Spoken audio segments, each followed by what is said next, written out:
ہیں اور آپ کے بعد کوئی نبی نہیں آئے گا، آپ خاتم النبیین ہیں۔ یہ ہمارا عقیدہ ہے۔ کسی صورت میں کوئی نبی نہیں آئے گا۔ حضور کے بعد سلسلہ نبوت ختم ہو چکا، حضور خاتم النبیین ہے۔ اب کوئی بھی بندہ حیرت ہوتی ہے کہ اگر ہمارے کوئی والدین کو کوئی بات کرے، کوئی گالی دے، ہمیں بڑا غصہ لگتا ہے۔ ہمارے کوئی لیڈر کو برا بھلا کہے، ہمیں غصہ لگتا ہے۔ کیا ہمارا ایمان اتنا کمزور ہے کہ اگر ہمارے نبی کی ذات پہ کوئی بات کرے تو ہم بات نہ کر سکیں؟ یہ ایمان سے سوچنے والی بات ہے۔ لہٰذا ہمارے ایمان کا تقاضا یہ ہے، ہمارے نبی خاتم النبیین ہے۔ کوئی بھی بندہ ہمارے نبی کی ذات پہ کوئی بات کرے گا، ہم اس پہ کسی قسم کا کوئی کمپرومائز نہیں کریں گے اور کبھی کوئی دوسری بات نہیں سنیں گے۔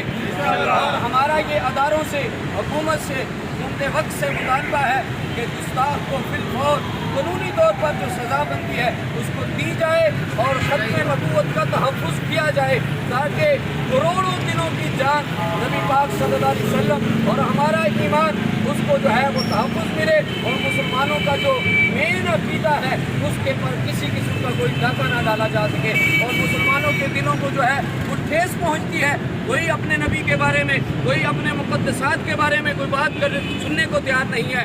ہم کیوں سنیں؟ ہم اپنے نبی کی ذات کے ساتھ ہر لحاظ سے بڑھ کر پیار کرتے ہیں اور کبھی بھی اپنے نبی کی ذات کے بارے میں کوئی بھی بات سننا گوارا نہیں کر سکتے۔ اس لیے اداروں سے یہ التجا ہے، یہ اپیل ہے کہ وہ کروڑوں دلوں کے جو مسلمان ہیں ان کے دل دکھے ہیں اس ملونا کی وجہ سے، اس نے نبوت کا دعویٰ کیا۔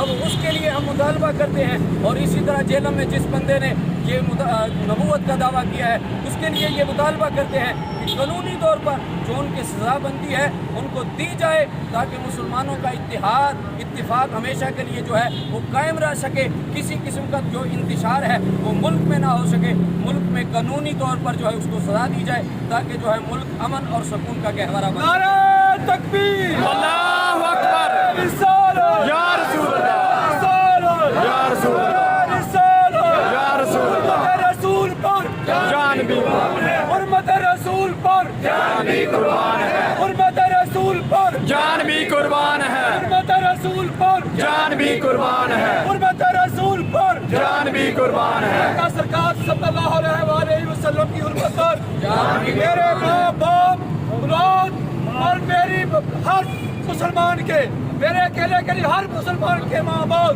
ان کی اولادیں آقا سرکار صلی اللہ علیہ وآلہ وسلم کی حرمت کے لیے قربان ہیں۔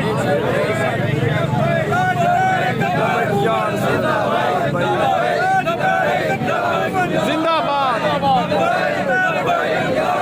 زندہ باد، لبیک لبیک یا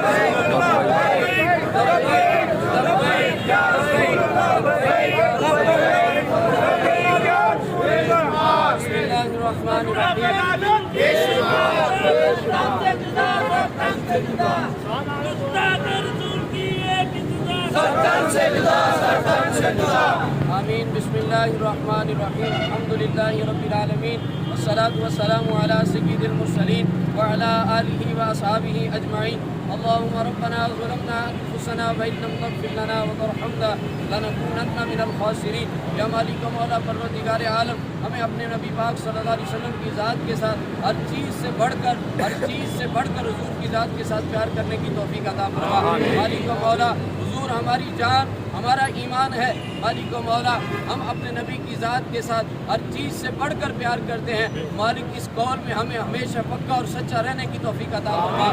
یا مالک و مولا، ہماری عزتیں، ہماری جو جتنے بھی ہمارے معاملات ہیں وہ حضور کی ذات کی وجہ سے ہے۔ مالک، ہمیں اپنے محبوب علیہ الصلوۃ والسلام کی پکی سچی محبت عطا فرمانا۔ مالک و مولا، آقا کریم علیہ الصلوۃ والسلام کے وسیلہ سے ہم سب کے ہمیں خاتمہ بالخیر فرمانا، حضور کی شفاعت نصیب فرمانا۔ مالک و مولا، جتنے بھی گستاخ ہیں مالک و مولا ان کو نیست و نابود فرمانا۔ مالک، اپنے محبوب کے گستاخوں کو پہلے بھی تو نے ہی نیست و نابود کیا، اب بھی مالک و مولا ان کو تو ہی نیست و نابود فرما۔ اور اپنے محبوب علیہ الصلوۃ والسلام کی عزت کے چرچے پہلے بھی بلند ہوئے، اب بھی قیامت تک بلند فرماتا رہے مالک و مولا، اور بلند ہوتے رہیں گے انشاءاللہ۔ ہمارے نبی پاک صلی اللہ علیہ وسلم کا ذکر دن بہ دن بلند ہوتا رہے گا۔ مالک و مولا، حضور کے ذکر کو بلند فرما دے۔